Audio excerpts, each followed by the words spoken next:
আসসালামু আলাইকুম এভরিওয়ান, সবাই কেমন আছেন?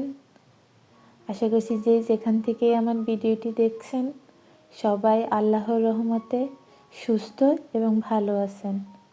আমিও আলহামদুলিল্লাহ আল্লাহর রহমতে অনেক ভালো আছি।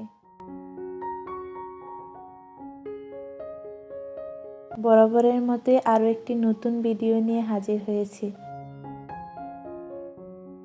আশা করছি সবার কাছে ভালো লাগবে। চা বানাতে যেয়ে দেখি চিনি নেই, তাই চিনি রিফিল করে নিলাম।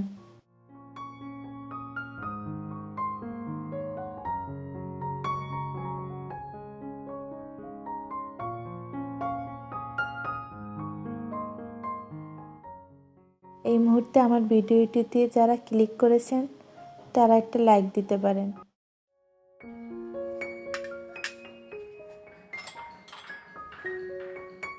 আপনার একটি লাইকের কারণে আমার এই ভিডিওটি আরও অনেকের কাছে পৌঁছে যাবে।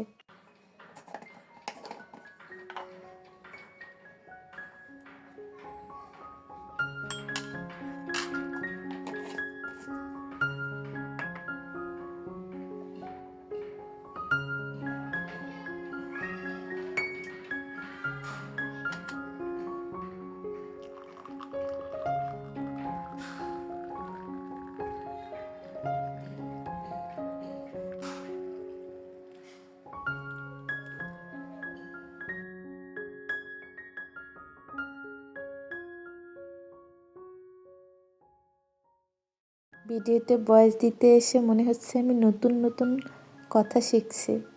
কথা বলতে গেলে এত ভুল হচ্ছে, বারবার ভয়েস কাটছি আবার দিচ্ছি।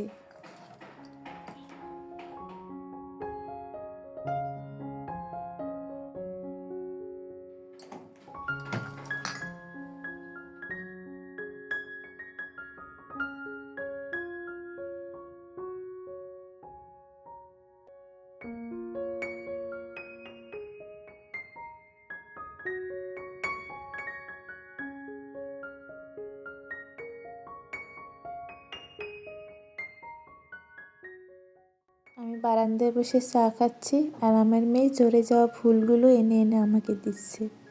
আমার মেয়েটা কখনোই গাছের ফুল ছেড়ে না, কিন্তু যেগুলো ঝরে যায় সেগুলো খুব সুন্দর করে আমার কাছে নিয়ে আসে।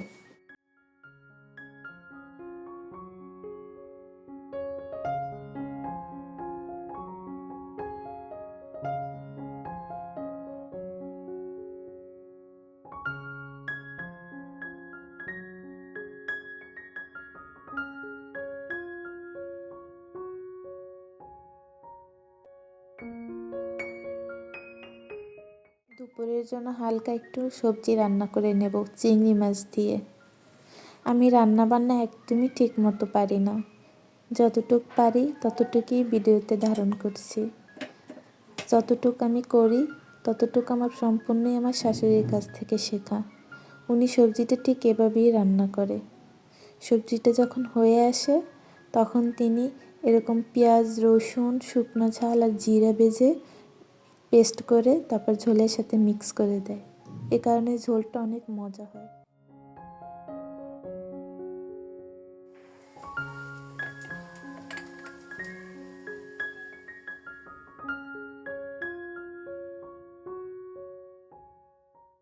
ভিডিওটির এই পর্যায়ে যারা আছেন আমার সাথে তাদের কাছে একটি অনুরোধ রইল, আমার ভিডিওতে একটি লাইক দিবেন এবং আমার ভিডিওটি কেমন লাগলো একটি কমেন্টের মাধ্যমে জানাতে পারেন। আর আমাকে সাপোর্ট করার জন্য চ্যানেলটি সাবস্ক্রাইব করতে পারেন।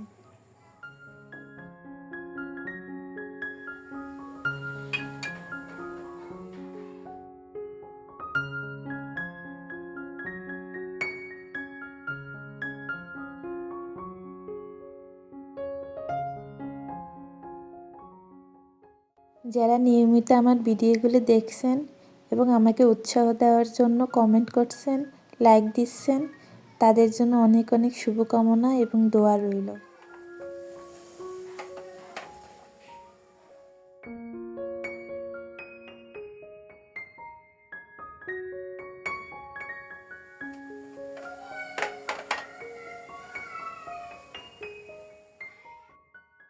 আমি এখনও আসলে সব কিছু ঠিকমতো জানি না ইউটিউব সম্পর্কে। সবার ভিডিও দেখছি আর জানছি আর শিখছি। আসলে মানুষের তো শেখার কোনো শেষ নেই। আমিও সেই শেখার মধ্য দিয়েই যাচ্ছি। তাই আমার ভুল ত্রুটিগুলো ক্ষমাসুন্দর দৃষ্টিতে দেখবেন।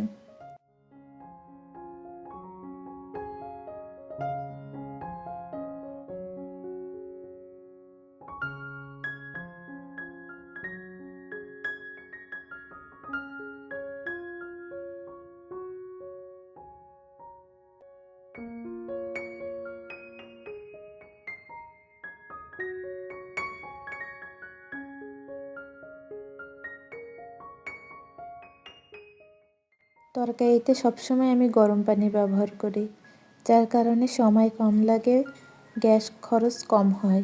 ওই যে আমি বলেছিলাম যে আমি রান্নাবান্না জানি না, তরকারিতে পানি দিচ্ছি আর দিচ্ছি, বেগুন তো আর ডুবছে না। হঠাৎ করে মনে পড়লো আমি যতই পানি দিই বেগুন ডুববে না, বেগুন বেশিই থাকবে।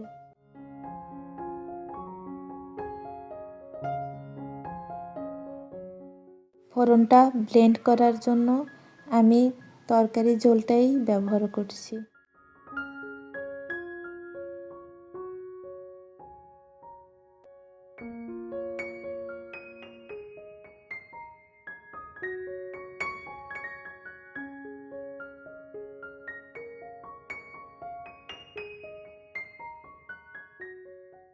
তরকারি রান্না আমার শেষ। সবার শেষে ধনেপাতা দিয়ে দিলাম। এভাবে রান্না করলে তরকারির ঝোলটা অনেক মজা লাগে।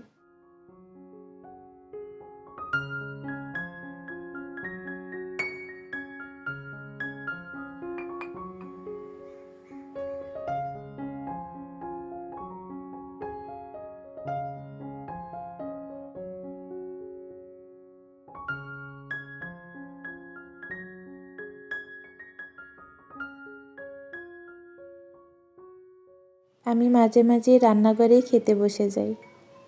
দুপুরবেলা রান্নাঘরে খুব সুন্দর রোদ আসে।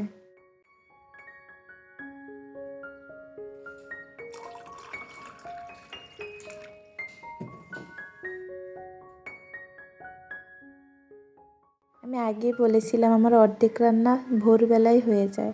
তেমনই এই মাছ তরকারি ভোরবেলা রান্না করে দিয়েছিলাম বরকে, বাকিটুকু আমি এখন খেয়ে নিচ্ছি।